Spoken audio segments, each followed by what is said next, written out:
Infinite grid के इस सवाल को यदि आप ध्यान से देखें तो इसमें दो पार्ट हैं, part first and part second.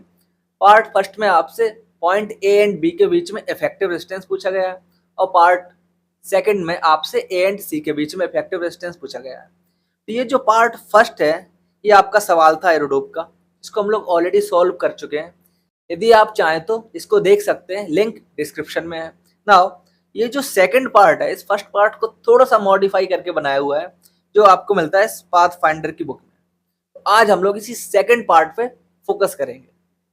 I hope आप पार्ट फर्स्ट का वीडियो देख चुके होंगे और आपको पता चल गया है कि पॉइंट ए एंड बी के बीच में जो इफेक्टिव रेजिस्टेंस है वो है आपका RY2, और इसको कैलकुलेट करने के लिए हमने दो कॉन्सेप्ट यूज किए हैं।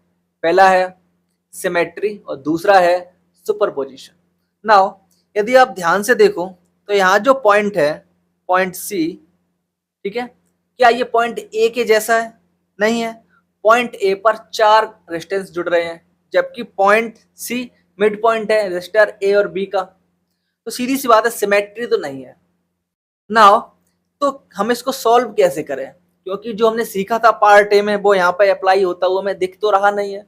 तो इसको सॉल्व करने के लिए हम लोग यूज करेंगे एक नए कॉन्सेप्ट का। कॉन्सेप्ट का नाम होगा नेगेटिव रेजिस्टेंस। नाउ ये कैसे काम करता है आइए समझते हैं। तो सबसे पहले इसी कॉन्सेप्ट को समझते हैं, ठीक है। नाउ मान लीजिए कि आपके पास एक रेजिस्टर है जो कि एक्स और वाई पॉइंट के बीच में कनेक्टेड है और इसका रेजिस्टेंस है मान लीजिए स्मॉल आर, ठीक है। अब आपको इस रेजिस्टर को बिना रिमूव किए दो कंडीशन बनानी है, एक तो ओपन सर्किट की, दूसरा कंडक्शन वायर की, राइट। ओपन सर्किट यानी कि एक्स और वाई पॉइंट के बीच में कुछ नहीं होगा, और कंडक्शन वायर मींस सीधी सी बात है, एक यहाँ पे आप कंडक्टिंग वायर ऐड कर दोगे। नाउ यदि आप ध्यान दो तो कंडक्टिंग वायर मतलब इसका रेजिस्टेंस हो जाए यहाँ पे जीरो। जीरो रेजिस्टेंस हम लोग कैसे बना सकते हैं, देखो, यानी कि इस रेजिस्टर के साथ हम एक रेजिस्टर ऐड करते हैं जिसका रेजिस्टेंस -R हो, राइट। देखो ध्यान से, ये तो था आपका R, ठीक है, इसमें हमने ऐड कर दिया एक नया -R। अब देखो इनका नेट रेजिस्टेंस क्या हो जाएगा, R प्लस -R क्या हो जाएगा, 0, ठीक है। एक कंडीशन बन गई। दूसरी बनानी है हमें ओपन सर्किट की, ठीक है, यानी कि यहाँ पे दिख रहा है अब यहाँ पे कुछ है नहीं, करंट फ्लो होगा नहीं, तो क्या मिलेगा हमें, R is equal to infinite, right, effective resistance infinite.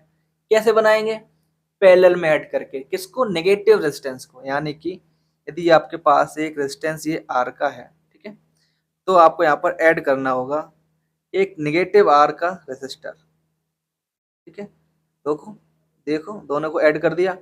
अब इसका नेट रेजिस्टेंस क्या आएगा, देखो ध्यान से, यहाँ पे आपको मिल जाएगा, देखो दोनों का product R into -R divide by दोनों का सम, तो नीचे आ जाएगा 0, ऊपर आ जाएगा -R²। इसकी वैल्यू क्या मिलेगी, आपको मिलेगी इनफाइनाइट, यानी कि हमें मिल गया ओपन सर्किट। क्लियर है। नाउ अब इस कॉन्सेप्ट को हम लोग यहाँ पर कैसे यूज करें, राइट। तो देखिए, तो मैं आपको बताना चाहूंगा कि सबसे पहले हम लोग क्या करेंगे, इस रेजिस्टर को, जो इंडिविजुअल रेजिस्टर है, इसको हटा देंगे तो आपको सर्किट दिखेगा कुछ ऐसा, ठीक है। सर्किट ऐसा दिख गया। इसके बाद हम लोग इसमें जो रेजिस्टर हटाया उसको ब्रेक करेंगे और ए से सी और बी से सी ऐड कर देंगे, तो हमें ओरिजिनल में वैसा ही सर्किट मिल जाएगा जैसा हमें सवाल में गिवन है और हम आसानी से सॉल्व कर सकते हैं।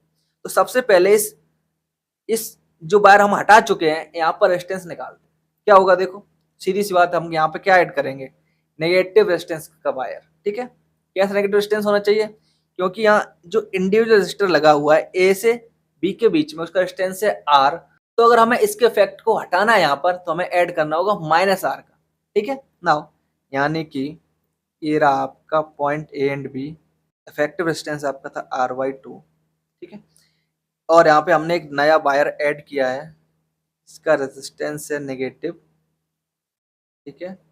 ये हो गया आपका नेगेटिव R, ये आपका पॉइंट ए है, ये आपका पॉइंट बी है। क्या आएगा, नेट रेजिस्टेंस इस सिस्टम का आ जाएगा आपका RY2 into -R divide by RY2 plus -R।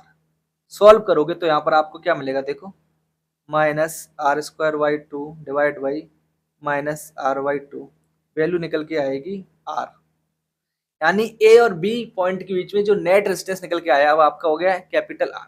Now अभी हमने बोला कि हम यहाँ पर आप ऐड करेंगे, क्योंकि हमें सर्किट तो सेम बनाना है, राइट। तो क्या ऐड करेंगे, तो सबसे पहले हमने यहाँ पर ऐड किया, देखो पॉइंट बी और सी के बीच में एक रेजिस्टर, और एक ऐड किया हमने यहाँ पर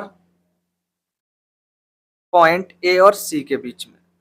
दोनों किसके होंगे, आर वाई टू के, क्योंकि सी था आपका मिड पॉइंट, राइट। नाउ अब ध्यान से देखो, ये रहा आपका पॉइंट ए, यहाँ से लेकर इस पॉइंट बी तक नेट रेजिस्टेंस आपका आ चुका था आर, ये आपका पॉइंट बी।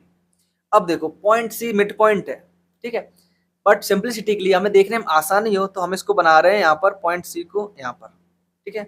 ये आपने ऐड कर दिया resistance R Y two, right. Now अब ए और सी के बीच में भी रेजिस्टेंस है, कितना, आर वाई टू, ये हमने यहाँ पर फिर से ऐड कर दिया है आर वाई टू।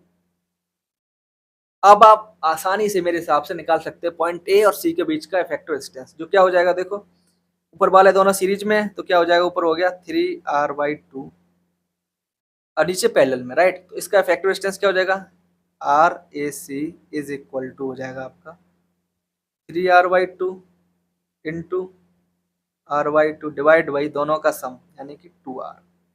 सॉल्व करो क्या मिलेगा, देखो 3/4R² divide by 2R is equal to आ जाएगा 3/8R। ये तो रहा आपका आंसर। आई होप इस वीडियो से आपने बहुत कुछ सीखा होगा, तो प्लीज़ वीडियो को लाइक कीजिए, चैनल को सब्सक्राइब कीजिए और अपने दोस्तों के साथ शेयर तो जरूर करें। Thank you and have a nice day.